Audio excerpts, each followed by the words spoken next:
শেখ হাসিনা ইচ্ছা করেছিল জামাত শিবিরকে নিষিদ্ধ করবে, কিন্তু আল্লাহর ইচ্ছা ছিল জামাত শিবিরকে আল্লাহ তাআলা মর্যাদার আকাশে উন্নীত করবেন, তুমি নিষিদ্ধ হয়ে যাবে।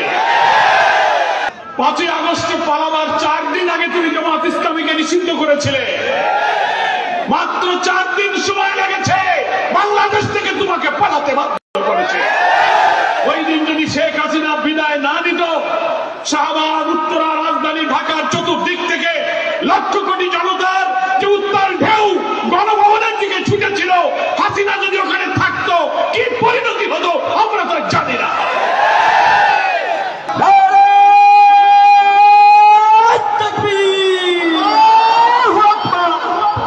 আসসালামু আলাইকুম ওয়া রাহমাতুল্লাহি ওয়া বারাকাতুহু।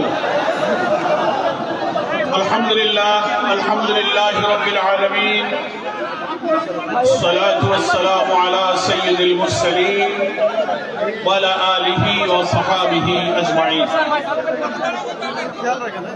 বাংলাদেশ জামাত ইসলামীর মেহেরপুর জেলা শাখার আয়োজিত আজকের এই ঐতিহাসিক কর্মী সম্মেলনের প্রিয়ভাজন সভাপতি, জেলা জামাত ইসলামীর সংগ্রামী আমির, কেন্দ্রীয় মজলিসে শুরার সম্মানিত সদস্য মাওলানা তাজউদ্দিন সাহেব, আপনারা লক্ষ্য করছেন আমাদের আজকের সভামঞ্চে উপস্থিত এই সম্মেলনের সম্মানিত বিশেষ অতিথি, বাংলাদেশ জামাত ইসলামীর কেন্দ্রীয় নির্বাহী পরিষদের সদস্য, যশোর কুষ্টিয়া সাংগঠনিক অঞ্চলের অঞ্চল পরিচালক জনাব মোবারক হোসাইন, আমাদের সভামঞ্চে উপস্থিত পার্শ্ববর্তী চুয়াডাঙ্গা জেলার সংগ্রামী আমির অ্যাডভোকেট রুহুল আমিন, কেন্দ্রীয় মজলিস শুরার সদস্য, মঞ্চে উপস্থিত এই অঞ্চল টিমের সদস্য ডক্টর অধ্যাপক আলমগীর, মেহেরপুরের জামাত ইসলামীর, ইসলামী ছাত্র শিবির, শ্রমিক কল্যাণ ফেডারেশন সহ বিভিন্ন সংগঠনের সংগ্রামী নেতৃবৃন্দ, বিভিন্ন রাজনৈতিক দলের সম্মানিত নেতৃবৃন্দ, সাংবাদিক বন্ধুগণ, মুআজ্জাজ উলামায়ে কেরাম এবং আজকের আমার এই কর্মী সম্মেলনে উপস্থিত প্রিয় কর্মী এবং সুধীবৃন্দ, আজকের এই সম্মেলন দেখে আপনাদের হৃদয়ে অন্তরে আশা করি এই অনুভূতি, এই তৃপ্তি, এই প্রশান্তি যাচ্ছে যে দীর্ঘদিন পর মহান আল্লাহ তাআলা মেহেরপুরের অনেক শহীদের রক্তের স্মৃতি বিজড়িত এই মেহেরপুরে এই বিশাল কর্মী সম্মেলনে আমাদেরকে একত্রিত হওয়ার তৌফিক দিয়েছেন। সেই রবের দরবারে শুকরিয়া আদায় করতে ইচ্ছা হচ্ছে না? তো আমরা অন্তরের প্রশান্তির সাথে আল্লাহর কাছে বলি আলহামদুলিল্লাহ। কারণ ওরা মনে করেছিল এই বর্বরতা, নিষ্ঠুরতার মাস্টার মাইন্ড শেখ হাসিনা, ফ্যাসিবাদের দোসর, তার সঙ্গে আর যারা ছিল দীর্ঘ প্রায় 17-18 বছর দুনিয়া থেকে ইসলামী আন্দোলন নিশ্চিহ্ন করার যেমন আন্তর্জাতিক চক্রান্ত চলছে, তেমনি শত শহীদের রক্তের এই বাংলাদেশ থেকে জামাত ইসলামীকে, ইসলামী ছাত্র শিবিরকে তারা নিশ্চিহ্ন করতে চেয়েছিল। তারা মনে করেছিল এই মেহেরপুরে শহীদ তারিক, শহীদ আব্দুল জব্বার, সুলাইমান আব্বাস, শহীদ দেলোয়ারের শাহাদাতের মধ্য দিয়ে মেহেরপুর থেকে বোধহয় ইসলামী আন্দোলনকে উৎখাত করা যাবে। আমি তাদেরকে বলি, মহান আল্লাহর ইচ্ছা ছাড়া দুনিয়ার মানুষের কোনো ক্ষতি কেউ করতে পারে না। আল্লাহ রাব্বুল আলামিন কোরআন মাজিদে বলেছেন, আউযু বিল্লাহি মিনাশ শাইতানির রাজীম, বিসমিল্লাহির রহমানির রহিম, ওয়া মা তাশাউনা ইল্লা আইয়াশা আল্লাহু রাব্বুল আলামিন। তোমাদের কোন ইচ্ছাই পূরণ হয় না যতক্ষণ আল্লাহ তাআলা তা ইচ্ছা না করেন। কি বলেন, ঠিক কিনা?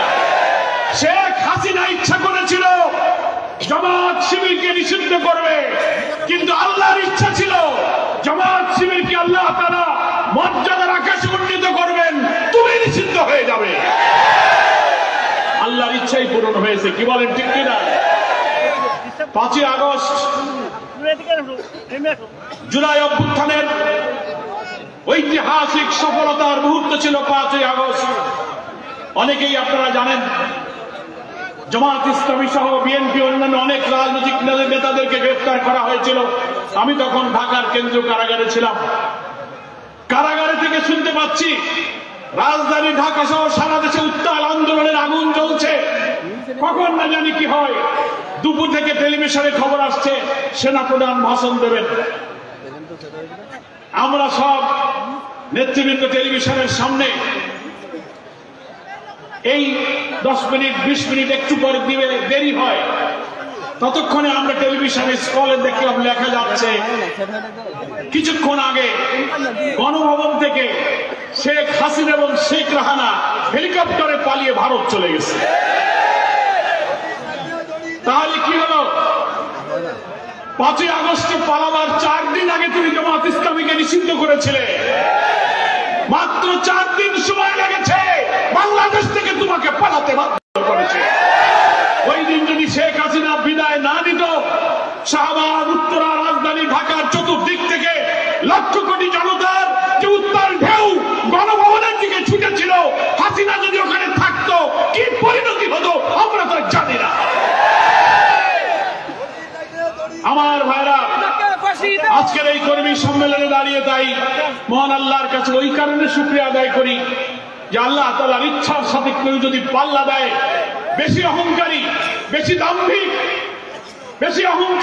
দাম্ভিক, প্রতিহিংসা পরায়ণ, ইসলাম বিদ্বেষী হয়ে যখন শাসকরা মুসলিম উম্মাহর উপর নির্যাতন চালায়, আল্লাহ তাআলা তাকে ছাড় দেন না। আজকের এই ঐতিহাসিক কর্মী সম্মেলন সেই জুলাই আগস্টের ঐতিহাসিক গণ অভ্যুত্থানের ফসল, নাকি বলেন? আমরা আজকে শ্রদ্ধার সাথে স্মরণ করছি প্রায় 2000 ছাত্র জনতা এখানে রক্ত দিয়ে শহীদ হয়েছে, 40,000 মানুষ আহত হয়েছে, চোখ, কান, হাত, পা, অঙ্গ পঙ্গু হয়ে গেছে, বিদেশে চিকিৎসা করতে পাঠানো হচ্ছে, চোখ নাই, মা হারা, পিতা হারা, সন্তান হারা, স্বজন হারা মানুষের এখনো চোখের পানি শুকায়নি, আহতদের চিৎকার এখনো থামেনি। 3 মাস হয়ে গেল তাদের যে ত্যাগের বিনিময়ে মহান আল্লাহ আমাদের এই মুক্তির সুযোগ দিয়েছেন। এর পিছনে 15 বছর ধরে জামাত ইসলামী সহ সকল রাজনৈতিক দল আমরা এই ফ্যাসিবাদের বিরুদ্ধে, অত্যাচারী শাসকের বিরুদ্ধে আন্দোলন করছিলাম। বারবার তারা আমাদের আন্দোলনের উপরে অত্যাচার চালিয়েছে, নিষ্ঠুরতা চালিয়েছে, গ্রেফতার করেছে। 14, 18, 24-এর মতো 3টা নির্বাচনে আমাদেরকে ভোট দিতে দেয়নি। আন্দোলন করার পরেও সে আন্দোলন সফলতার শীর্ষে চলে গিয়েছে এই ছাত্র জনতার অবিস্মরণীয় ত্যাগের মাধ্যমে।